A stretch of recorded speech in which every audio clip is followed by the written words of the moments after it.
Best location for Airbnb in the Orlando area.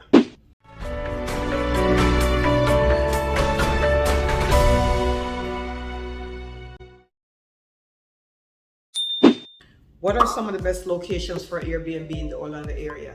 Hey guys, my name is Sills and I'm a licensed realtor here in the Central Florida area. And there's a lot of clients that we have, a lot of customers, a lot of inquiries, a lot of curiosity on looking to do Airbnb in the Orlando area or the Disney World area, I should say, since Disney World is really in Kissimmee and the Lake Buena Vista area, not really in Orlando. But what are some of the best locations? Is the proximity to the park important? Well, it's going to depend upon what you're trying to attract, right? What do you want your Airbnb to attract? Or do you want to attract everyone that's coming to the Central Florida area? What do I mean by that? There are people coming into Central Florida specifically for the parks. They're going to Disney, they're going to Universal Studios, and they're going to SeaWorld. And the proximity to the park is very important to them because they want to be able to get to the park really quickly, right? So if they're coming specifically for the park, that's one thing. So that's one set of guests.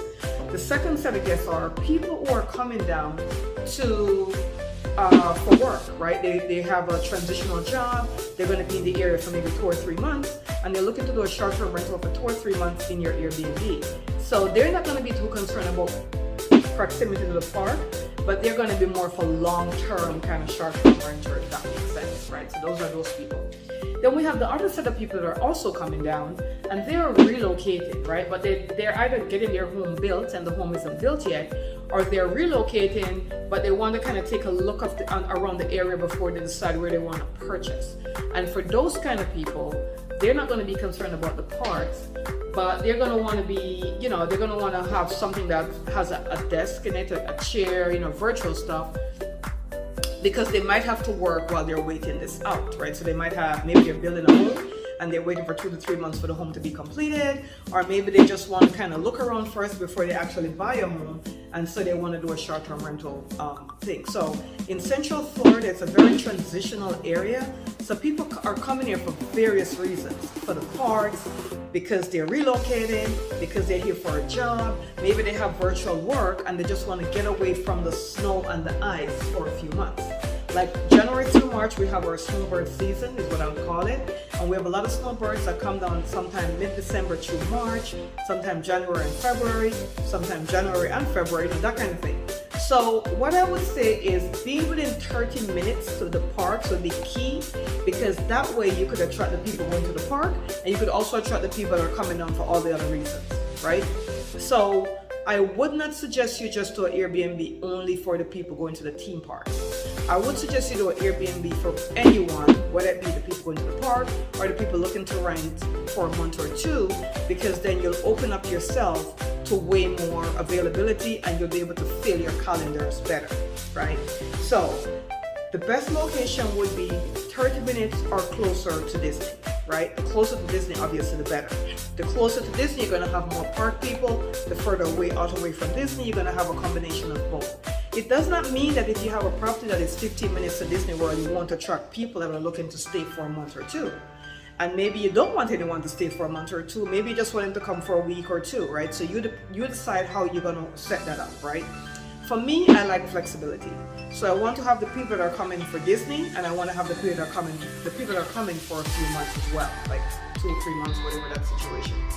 Because there's a lot of people in Central Florida looking for a furnished short-term rental, right? And they're not necessarily going to the parks. The beauty about Central Florida is we're close to the beaches, right? We're not on the beach, so the good thing is we're not affected a lot by hurricanes, but we are close enough. For instance, Clearwater Beach is one of my favorite beaches. And for Clearwater Beach, it's an hour and a half from Central Florida, basically. Tampa is about an hour away, and then we have an half an hour from Tampa into Clearwater Beach, right? Same thing with Siesta Keys, that's in Sarasota. It's about an hour and a half to Siesta Keys in Sarasota.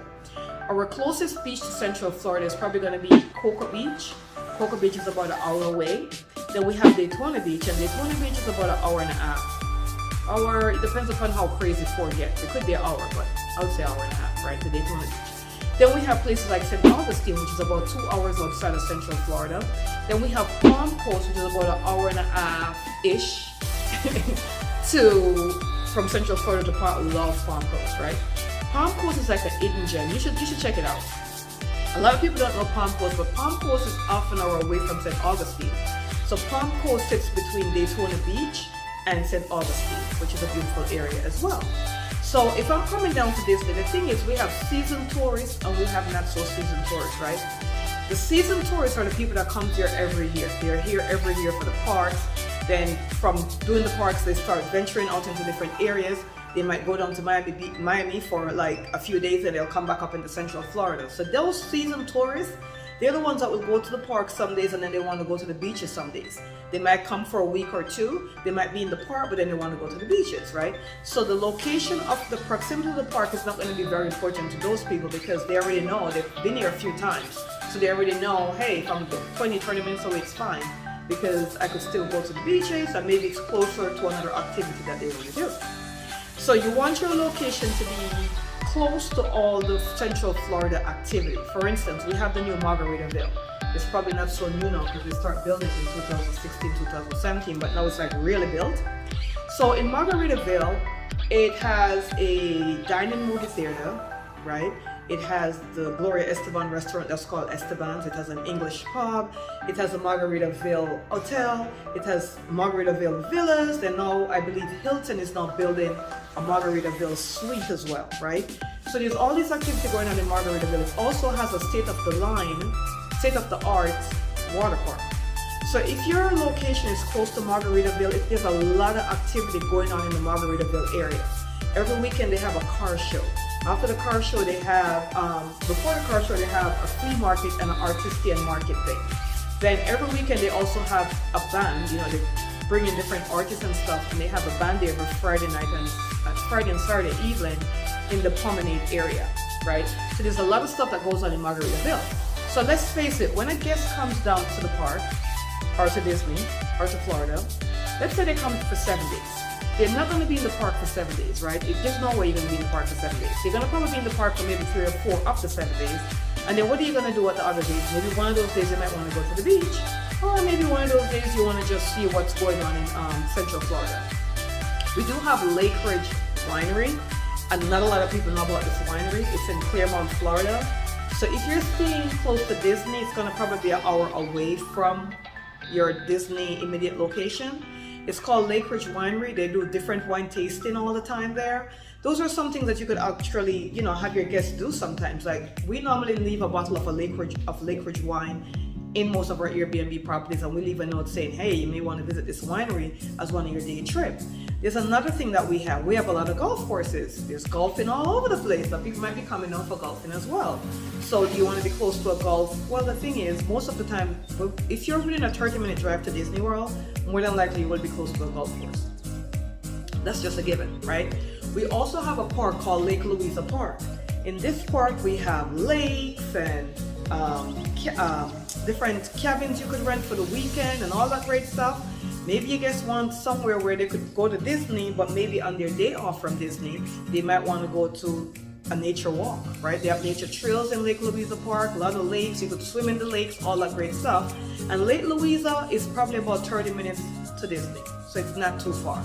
So those are some of the outskirts stuff that is also involved. So when you choose your location, based upon who you're trying to attract, you also want to mention those things in your listing if you're doing the short-term rental space, whether that be Airbnb, Verbio, Booking.com, whatever it is, right?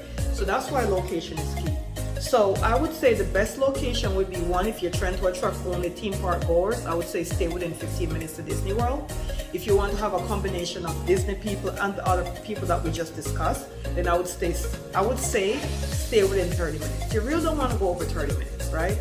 Going over 30 minutes, there's still a space for that, but you probably won't attract too much theme park people. And if you go over 30 minutes, you're gonna have to lower your rates because then you're further out. But if you're more than 30 minutes, you probably want to attract people who are looking for more of a 2 to 3 month rental because there's a huge demand for that. And I keep telling my clients this, there's a huge demand for people looking to rent for 2 to 3 months throughout the entire year. Whether it be they're building a home, the home isn't ready. They're buying a home, they're selling their home to buy a home, but they have to sell their home first to buy the other home. So when they sell their home, they need somewhere to stay while they're looking for the next home that they're gonna buy, right? Maybe they're coming down for work. They may be working in the area, you know, like the theme parks of all these people that come down here all the time for a few months. Disney, Universal, and SeaWorld. They have all these people coming in. They stay for 2 or 3 months, work with them, and then they leave. You could be in that situation as well.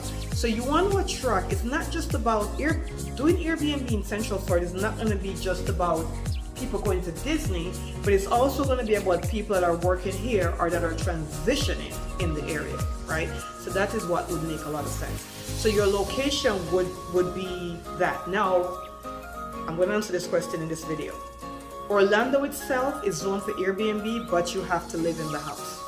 So for most of the Orlando area, as of right now in 2022, I believe it's March, you have to live in the area, in the house. You have to live in the house for you to do an Airbnb in Orlando itself. Disney World is in Kissimmee, right? Kissimmee, Lake Buena Vista area. So the areas that are going to be zoned for short-term rental in the Disney area is going to be most of Kissimmee 34747, some of Kissimmee 34746, these are zip codes, some of Davenport, and some of Claremont. The part of Claremont that's zoned for short-term rental will be the 34714 zip code. So those are the zip codes you want to look for. Kissimmee 34747, Kissimmee 34746, most of the Davenport area, Claremont 34714. Those are going to be the predominant area that you're going to be able to find properties zoned for short-term rental. And remember guys, in our area, it has to be zoned that way. So the HOA has to agree and allow short-term rental. You cannot just go in a location, buy the home because it looked nice and decide to do short-term rental. You have to check with the HOA, make sure they're allowing it in the Central Florida area. If they're not allowing it, then don't buy in that location, right? But for the most part in Central Florida, if it's zoned that way and the HOA allows it, you really don't have that many problems because it's zoned that way and Disney's right here, so everybody expects it.